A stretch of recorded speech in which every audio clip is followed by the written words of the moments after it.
Good morning, everyone. I was going over Facebook and YouTube on a Sunday, like I do, when I should be out in the yard finishing up my aquaponics system, or not finishing up, but putting more work into it. I haven't done anything yet today, and I'm probably just going to go grocery shopping because I'm just not feeling it.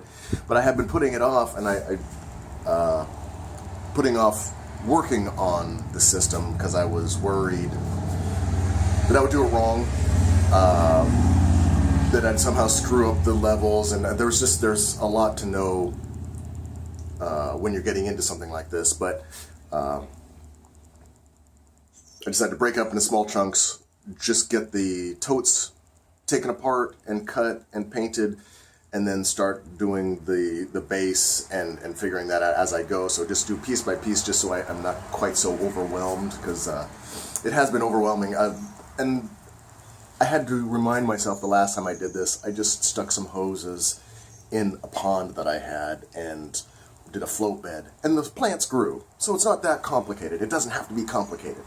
But where I am right now, see if I can get out of the sun and a back shot.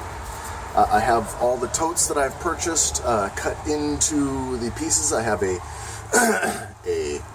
to be a fish tank, a sump tank, and 4 grow beds. And that after that, I'm planning on doing some aquaponics tubes.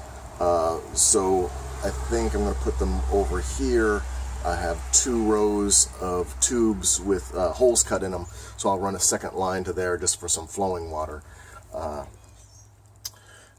So I can have the gravel beds for the rooting plants and taller plants, and then the flow tubes for just lettuce, chard, stuff like that. The goal, of course, is to be as self-sufficient and toxin-free as possible. So hopefully I'll continue my motivation and get this done, because I'm sure my neighbors are probably tired of seeing totes cut up in the yard. So just a quick update. I am puttering around with my aquaponics system, and at some point I'll have it finished and do a video on that. Morning. Peace.